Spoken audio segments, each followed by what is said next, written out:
ಕರ್ನಾಟಕ ರಾಜ್ಯ ಈಗಾಗಲೇ ರೈತರ ಆತ್ಮಹತ್ಯೆಯಲ್ಲಿ ದೇಶದಲ್ಲಿ 2ನೇ ಸ್ಥಾನದಲ್ಲಿದೆ. ಕಳೆದ 3 ವರ್ಷಗಳಲ್ಲಿ ಸರ್ಕಾರಿ ಅಂಕಿಅಂಶಗಳ ಪ್ರಕಾರವೇ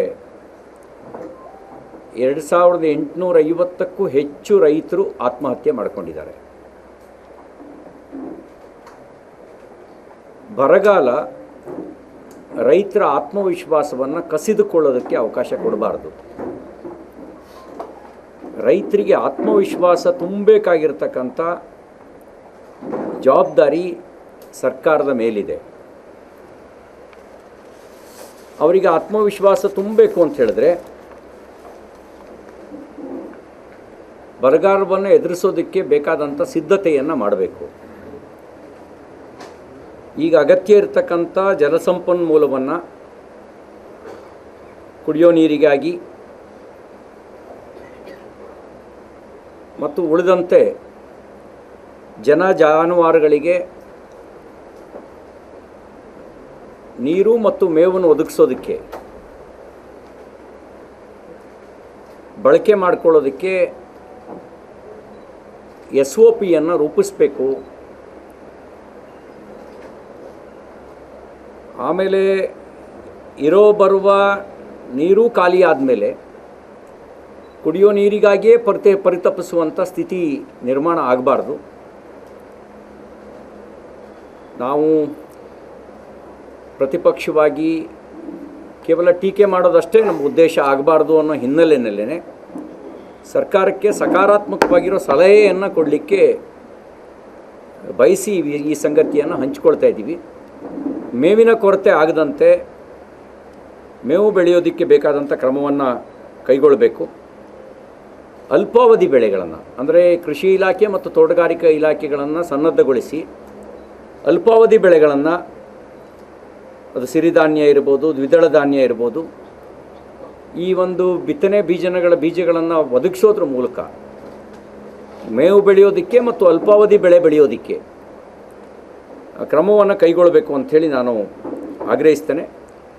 ಅಗತ್ಯ ಇರೋ ಕಡೆಗಳಲ್ಲಿ ಮೇವು ಬ್ಯಾಂಕ್ಗಳನ್ನು ತೆರೆಯೋದು, ಎಲ್ಲೆಲ್ಲಿ ಗೋಶಾಲೆಗಳನ್ನು ತೆರಿಬೇಕಾಗತ್ತೆ ಅನ್ನೋದರ ಯೋಜನೆಯನ್ನು ತಯಾರಿಸಿ ಅದಕ್ಕೆ ಬೇಕಾಗಿರ್ತಕ್ಕಂಥ ಸಿದ್ಧತೆಯನ್ನು ಮಾಡಿಕೊಳ್ಳೋದು, ಹೊರ ರಾಜ್ಯಕ್ಕೆ ನಮ್ಮ ಮೇವು ಸಾಗಾಣಿಕೆ ಆಗದಂತೆ ಮತ್ತು ಅಂತಾರಾಜ್ಯಕ್ಕೆ ಮಾರಾಟ ಆಗದಂತೆ ತಡೆದು ಇಲ್ಲೇ ಮೇವು ಬ್ಯಾಂಕ್ಗಳನ್ನು ಸ್ಥಾಪಿಸಿ ಮೇವನ್ನು ಕ್ರೋಢೀಕರಿಸುವ ಕೆಲಸವನ್ನು ಮಾಡಬೇಕು ಅಂತಕ್ಕಂಥ ಮಾತನ್ನು ಹೇಳಲಿಕ್ಕೆ ಬಯಸ್ತೇನೆ. ಪ್ರಧಾನ ಮಂತ್ರಿ ಕೃಷಿ ಸಮ್ಮಾನ್ ಯೋಜನೆ ಏನಿದೆ ಅದಕ್ಕೆ ರಾಜ್ಯ ಸರ್ಕಾರವು 4,000 ರೂಪಾಯಿನ BJP ಸರ್ಕಾರ ಇದ್ದಾಗ ಕೊಡ್ತಾ ಇದ್ವಿ. ಈ ಬರಗಾಲದ ಹಿನ್ನೆಲೆಯಲ್ಲಿ ನೀವು ರಾಜಕೀಯವಾಗಿ ಯೋಚನೆ ಮಾಡದೆ ಕೇಂದ್ರ ಸರ್ಕಾರ ಕೊಡ್ತಿರ್ತಕ್ಕಂಥ ಕೃಷಿ ಸಮ್ಮಾನ್ ಯೋಜನೆಗೆ ಅಷ್ಟೇ ಸರಿಸಮಾನವಾಗಿರ್ತಕ್ಕಂಥ ಮೊತ್ತವನ್ನು ಕ್ರೋಢೀಕರಿಸಿ ರೈತರ ಖಾತೆಗೆ ಜಮಾ ಮಾಡಬೇಕು. ಇದರಿಂದಾಗಿ ರೈತರಲ್ಲೂ ಕೂಡ, ಬಡ ರೈತರಲ್ಲೂ ಹಣದ ಒಳಹರಿವು ಅವರಿಗೊಂದು ಆತ್ಮವಿಶ್ವಾಸವನ್ನು ಮೂಡಿಸುತ್ತೆ. ಹಾಗಾಗಿ ನೀವು ಆ ಕೃಷಿ ಸಮ್ಮಾನ್ ಯೋಜನೆಯನ್ನು ಕರ್ನಾಟಕ ಏನು ಮ್ಯಾಚಿಂಗಾಗಿ ನಾವು ಕೊಡ್ತಾ ಇದ್ವಿ ಅದನ್ನು ಮತ್ತೆ ಪುನರ್ ಸ್ಥಾಪಿಸುವಂಥ ಕೆಲಸವನ್ನು ಈ ತಿಂಗಳಿನಿಂದಲೇ ಅಂದರೆ ಜುಲೈ ತಿಂಗಳಿಂದಲೇ ಪ್ರಾರಂಭಿಸಬೇಕು ಅಂತ ನಾನು ವಿನಂತಿಯನ್ನು ಮಾಡಲಿಕ್ಕೆ ಬಯಸ್ತೇನೆ. ಈ ಹಿಂದೆಯೂ ಪಥಸಂಚಲನ ಮಾಡಬೇಕಾದ್ರೆ ಅನುಮತಿಯನ್ನು ತಗೊಂಡೇ ಪಥಸಂಚಲನ ಮಾಡಿದೆ. ಅನುಮತಿ ಇಲ್ಲದೆ ಪಥಸಂಚಲನ ಯಾವಾಗ ಮಾಡಿದೆ? ಮತ್ತು ಅವರಿಗೆ ನಾನೇನು ಹೇಳೋದು, ದೊಡ್ಡವ್ರ ಮಕ್ಕಳು ಎಲ್ಲವೂ ಕೂಡ ನಿರಾಯಾಸವಾಗಿ ಬಂದಿದೆ. ಒಳ್ಳೆಯದು ಯಾವುದು ಕೆಟ್ಟದ್ದು ಯಾವುದು ಅನ್ನುವಂಥ ವಿವೇಚನೆ ಒಂದು ಅವ್ರಿಗೆ ಬರಬೇಕು. ದೇಶಕ್ಕೆ ಒಳ್ಳೇದು ಮಾಡೋ ಸಂಘಟನೆ ಯಾವುದು, ದೇಶಕ್ಕೆ ಹಾನಿ ಮಾಡೋ ಸಂಘಟನೆ ಯಾವುದು? ಅವರಿಗೆ ದೇಶಕ್ಕೆ ಹಾನಿ ಮಾಡುವ ಸಂಘಟನೆಗಳ ಬಗ್ಗೆ ಒಂದು ಶಬ್ದವೂ ಇದುವರೆಗೂ ಅವ್ರು ಮಾತಾಡಲಿಲ್ಲ. ದೇಶಭಕ್ತ ಸಂಘಟನೆ ಬಗ್ಗೆ ದಿನ ಮಾತಾಡ್ತಿದ್ದಾರೆ. ಆ ದಿನ ಮಾತಾಡೋದ್ರಿಂದ ಅವ್ರಿಗೆ ಪ್ರಚಾರ ಸಿಗುತ್ತೆ ಅಂತ ಬಯಸಿದರೆ ಪ್ರಚಾರ ಪಡ್ಕೊಳ್ಳಿ ಹೇಳಿ. ಪಾಕಿಸ್ತಾನ ಅನ್ನುವಂಥ ಮಾತನ್ನು ಹೋಮ್ ಮಿನಿಸ್ಟ್ರು ಕಲಬುರಗಿ ಒಳಗೆ ಮನೆ ಪ್ರಸ್ತಾಪ ಮಾಡಿದ್ರು. ಕಾಂಗ್ರೆಸ್ನವರ ಪಾಪದ ಕೂಸು ಪಾಕಿಸ್ತಾನ. ಕಾಂಗ್ರೆಸ್ನವರ ಪಾಪದ ಕೂಸು ಪಾಕಿಸ್ತಾನ. ಪಾಕಿಸ್ತಾನ ರಚನೆ ಸಂದರ್ಭದಲ್ಲಿ ಟ್ರೈಪಾರ್ಟಿ ಅಗ್ರಿಮೆಂಟ್ ಆಯಿತು. ಒಂದು ಬ್ರಿಟಿಷ್ ಸರ್ಕಾರ, ಇನ್ನೊಂದು ಕಾಂಗ್ರೆಸ್ಸು, ಇನ್ನೊಂದು ಮುಸ್ಲಿಂ ಲೀಗು. ಹಾಗಾಗಿಯೇ ಕಾಂಗ್ರೆಸ್ನವರ ಪಾಪದ ಕೂಸು ಪಾಕಿಸ್ತಾನ. ಹಾಗಾಗಿಯೇ ಅವರು ಆ ಪಾಕಿಸ್ತಾನದ ಬಗ್ಗೆ ಪಾಪ ಪಾಕಿಸ್ತಾನ ಅಂತ ಕರೆದಿದ್ದಾರೆ. ಪ್ರಿಯಾಂಕಾ ಖರ್ಗೆ ಅವರು ಎಲ್ಲೋ ಒಂದು ಕಡೆ ಬಿಜೆಪಿಯವ್ರನ್ನ ನಿಧಿಗೆ ಪ್ರಿಯಾಂಕಾ ಖರ್ಗೆ ಅವರ ಅವ್ರಿಗೆ ನಿದ್ದೆ ಬರಲ್ಲ. ಬಿ ಜೆ ಪಿಯನ್ನು ಟೀಕಿಸದೇ ಇದ್ದರೆ ಅವರಿಗೆ ತಿಂದ ಅನ್ನ ಜೀರ್ಣ ಆಗಲ್ಲ. ಸಂಘವನ್ನು ಟೀಕಿಸ್ತಾ ಇದ್ದರೆ ಅವರಿಗೆ ನಿದ್ದೆ ಬರಲ್ಲ. ಹಾಗಾಗಿ ಟೀಕಿಸ್ತಾ ಇದ್ದಾರೆ. ಸರ್, ರಾಮ ಮಂದಿರ ಲೂಟಿ ಬಗ್ಗೆ ಬಿಜೆಪಿ ಯಾಕೆ ಇಷ್ಟು ವಿರೋಧ ಇದ್ರ ಬಗ್ಗೆ ಮಾತಾಡ್ತಾರೆ? ಯಾಕಂದ್ರೆ ಬಿಜೆಪಿ ಅದನ್ನೇ ಅಜೆಂಡಾ ಕೆಪಿಸಿಸಿ ಸರ್ವ ಸದಸ್ಯ ಸಭೆಗಳು ಒಂದು ನಿರ್ಣಯ ಮಾಡಿದ್ರು ಸರ್. ಮೋದಿ ಅವರು, ಅಮಿತ್ ಶಾ ಅವರು ಇಂಥವ್ರನ್ನ ರಾಜೀನಾಮೆ ಕೊಡಬೇಕು ಈ ಕಾರಣದಿಂದ ಅಂತ. ಒಂದು KPCC ನಿರ್ಣಯವನ್ನು ರಾಮ ಮಂದಿರದ ಪರವಾಗಿ ಮಾಡಿಬಿಟ್ಟಿದ್ರೆ, ರಾಮ ಮಂದಿರಕ್ಕಾಗಿ ಇಷ್ಟೊಂದು ಸಂಘರ್ಷ ಮಾಡುವ, ಹೋರಾಟ ಮಾಡಿ ನಿರ್ಮಾಣ ಮಾಡುವಂಥ ಪರಿಸ್ಥಿತಿಯೇ ನಿರ್ಮಾಣ ಆಗ್ತಿರಲಿಲ್ಲ. ಸೋಮನಾಥ್ ಮಂದಿರದ ಜೊತೆಗೆ ರಾಮ ಮಂದಿರದ ನಿರ್ಮಾಣವೂ ಆಗಿಬಿಡ್ತಿತ್ತು. ಈಗಲೂ ನಾನು ಒಂದು ಮಾತು ಹೇಳಕ್ಕೆ ಬಯಸ್ತೇನೆ. ರಾಮಭಕ್ತರ ಸರ್ಕಾರ ಇದೆ. ರಾಮನ ಭಕ್ತಿಯ ಭಾವನೆಯ ದುರುಪಯೋಗ ಪಡಿಸ್ಕೊಂಡ ಯಾರನ್ನೂ ಬಿಡೋ ಪ್ರಶ್ನೆ ಇಲ್ಲ. ಕಾಣಿಕೆ ಹಣವನ್ನು ಯಾರು ತಿಂದಿದ್ದಾರೋ ಅವ್ರಿಗೆ ಶಿಕ್ಷೆ ಆಗೇ ಆಗುತ್ತೆ. ಯಾಕೆಂದರೆ ಅಲ್ಲಿ ರಾಮಭಕ್ತರ ಸರ್ಕಾರ ಇದೆ. ಯಾರನ್ನೂ ರಕ್ಷಣೆ ಮಾಡೋ ಪ್ರಶ್ನೆ ಇಲ್ಲ. ದೂರು ಕೊಟ್ಟಿದ್ದು ಟ್ರಸ್ಟಿನ ದೂರಿನ ಮೇಲೇ ತನಿಖೆ ನಡೀತಾ ಇರೋದು, SIT ರಚನೆ ಆಗಿರೋದು. ದೂರೇ ಕೊಡದೇ ಇದ್ದಿದ್ದರೆ SITಯೇ ರಚನೆ ಆಗ್ತಿರಲಿಲ್ಲ.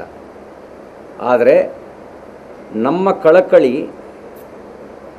ರಾಮ ಭಕ್ತರ ಭಾವನೆಗಳಿಗೆ ಘಾಷಿಯಾಗೋದನ್ನು ಅವಕಾಶ ಮಾಡಿಕೊಡ್ಬಾರ್ದು ಅನ್ನೋ ಕಾರಣಕ್ಕೇ SIT ರಚನೆ ಮಾಡಿದ್ದು. ಯಾರನ್ನೂ ಬಿಡೋ ಪ್ರಶ್ನೆ ಇಲ್ಲ. ನಮಗೆ ಈ ಬೆಳವಣಿಗೆ ಅಲ್ಲಿ ರಾಮ ದೇವಾಲಯದಲ್ಲಿ ಕಾಣಿಕೆಯ ದುರುಪಯೋಗ ನಮಗೆ ಸಂಕಟ ತಂದಿದೆ. ರಾಮ ಭಕ್ತರಿಗೆ, ರಾಮ ವಿರೋಧಿಗಳು ವಿಕೃತ ಆನಂದ ಅನುಭವಿಸ್ತಾ ಇದ್ದಾರೆ. ಇದೆಲ್ಲ ಆಗಿದ್ದು ನೋಡಿ. ಯಾರು ರಾಮ ಮಂದಿರವನ್ನೇ ನಿರ್ಮಾಣ ಮಾಡೋದನ್ನು ವಿರೋಧಿಸಿದ್ರೋ, ಯಾರು ನಮ್ಮ ಮೇಲೆ ಗೋಲಿಬಾರ್ ಮಾಡಿರೋ, ಕರಸೇವಕರನ್ನ ಕೊಂದರೋ, ಕಂಡಲ್ಲ ಅರೆಸ್ಟ್ ಮಾಡಿದ್ರೋ, ಆ ಜನ ಈ ಬೆಳವಣಿಗೆಯಿಂದ ಸಂಕಟ ಪಡ್ತಾ ಇಲ್ಲ, ಸಂಭ್ರಮಿಸ್ತಾ ಇದ್ದಾರೆ. KPCC ನಿರ್ಣಯನೂ ಮಾಡಿದೆ. ನಿಮಗೆ ತಾಕತ್ತಿದ್ರೆ ನಾವು ಹೇಳ್ತೀವಿ, ಯಾವ್ಯಾವುದನ್ನು ಆಕ್ರಮಣಕಾರಿಗಳು ದೇವಾಲಯಗಳನ್ನು ಧ್ವಂಸ ಮಾಡಿ ಮಸೀದಿ ಮದ್ರಸ ಮಾಡಿದಾರೋ ಎಲ್ಲವೂ ಪುನರ್ನಿರ್ಮಾಣ ಆಗಬೇಕು. ಅದು ನಮ್ಮ ಭಕ್ತಿಯ ಪರಾಕಾಷ್ಠೆ. ನಿಮಗೆ ಭಕ್ತಿ ಇದ್ದರೆ ರೆಜುಲೇಷನ್ ಮಾಡಿ ನಿಮ್ಮ AICCನಲ್ಲಿ ಯಾವ್ಯಾವುದು ದೇಶದಲ್ಲಿ ಆಕ್ರಮಣ ಆಗಿರ್ತಕ್ಕಂಥ ಮಂದಿರಗಳೇನಿದ್ದಾವೆ ಅದೆಲ್ಲವೂ ಪುನರ್ನಿರ್ಮಾಣ ಆಗಬೇಕು ಅಂತ ಮಾಡಿ. ಆವಾಗ ನಿಮ್ಮ ಭಕ್ತಿ ಪ್ರಕಟ, ನೀವು ನಿಜ ಭಕ್ತಿ ಅಂತ ತೋರಿಸುತ್ತೆ. ಅದು ನಿಮ್ಮ ನಿಜ ಭಕ್ತಿ ಅಂತ ತೋರಿಸುತ್ತೆ. ನೀವೇನು ಮಾಡ್ತಾಯಿದ್ದೀರಿ? ಯಾರು ರಾಮ ಮಂದಿರದ ನಿರ್ಮಾಣದ ನೇತೃತ್ವ ವಹಿಸಿದ್ರೋ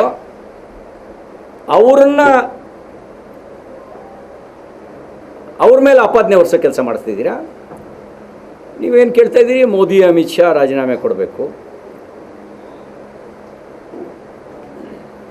ಯಾಕೆ? ರಾಮ ಮಂದಿರ ನಿರ್ಮಾಣಕ್ಕೆ ಇದ್ದ ಎಲ್ಲ ಅಡೆತಡೆಗಳನ್ನು ನಿವಾರಣೆ ಮಾಡಿರೋ ಕಾರಣಕ್ಕೆ ರಾಜೀನಾಮೆ ಕೊಡಬೇಕು. ಅದಕ್ಕೆ ನಿಮಗೆ ಅವ್ರನ್ನ ರಾಜೀನಾಮೆ ಕೇಳ್ತಾ ಇದ್ದೀರಾ? ಟ್ರಸ್ಟ್ನಲ್ಲಿ ಮೋದಿಜಿ ಇದ್ದಾರಾ? ಅಮಿತ್ ಶಾ ಇದ್ದಾರಾ? ಯಾರಿದ್ದಾರೆ?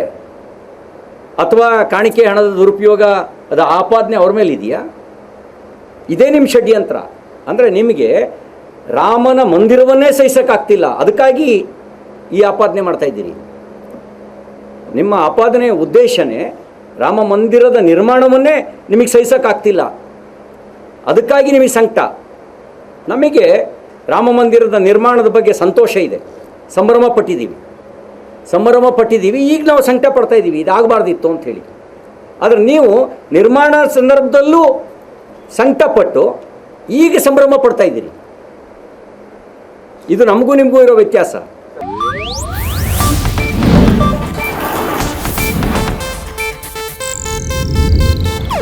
ಇದು ಏಷ್ಯಾನೆಟ್ ನ್ಯೂಸ್ ನೆಟ್ವರ್ಕ್ ಪ್ರಸ್ತುತಿ.